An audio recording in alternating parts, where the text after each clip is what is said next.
Hey everyone, Josh here on a crisp fall night in Shubenacadie, Nova Scotia. Is this a beautiful view or what? You should have seen it as the sun was setting. This is a special spot for me and for my wife Elsie, who grew up right here. One of the things that we can be thankful for this Thanksgiving, my family, is that we're in Nova Scotia. We have family close by, friends, we have an awesome church family. But how much more difficult would this pandemic be if you were in a sky-rise apartment building in downtown New York City? Can we not be thankful for all of the space that we have here in beautiful Nova Scotia? Have you noticed the leaves changing this week? I'm so thankful for our province and that we have the privilege of living in a beautiful province like this. This is the second week on Mercy. This is week 5 of our Be a Good Human campaign, these discussion guide videos. Thank you so much for participating. We hope you're enjoying it. We said last week we love justice until we need mercy. And the truth is we all need mercy. There's a correlation between our need for mercy, receiving mercy, and extending mercy. Maybe you've been thinking this week about the Pharisees and then the common people, the sinners, and what Jesus had to say between those two groups: justice and mercy, truth and grace. How do we balance those two? I don't know if you've ever been to the Big Apple, to New York City. I've been a couple times. We went with family and we did some sightseeing. We saw Statue of Liberty, we saw Times Square, just some incredible iconic places. New York City is the busiest place I've ever been in my life. Busier than the Chicago airport, that's for sure. There's just lineups of people on the sidewalks. There are constant horns beeping, yellow taxi cabs. There are endless skyscrapers. You just feel like you're just surrounded by people. We were getting onto the subway, and as we were entering the train, half of our family got into the train, and then the doors closed, and the other half was still standing on whatever that side platform is next to the train.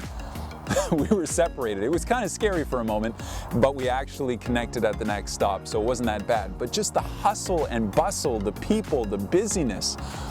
We went back a few years later when I was in high school with Pastor Jeff McLean and Pastor Bruce Steves. We did a missions trip there.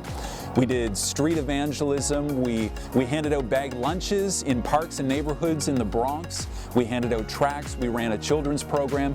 It was a really formative time for me and just a really exciting trip. Biggest thing I noticed about the culture in New York City was the distinction between the upper class and the lower class.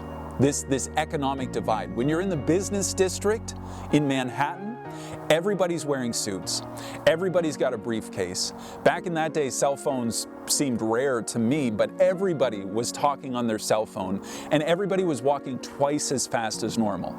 We were trying to hand out tracts, we were trying to hand out invitations to church events, we were trying to have conversations, and people would literally just walk right by you. It was not Nova Scotia culture, for sure. You could sit down next to somebody on a bench as they waited for the bus. You could say hi, you could introduce yourself, and it was as if you weren't even there.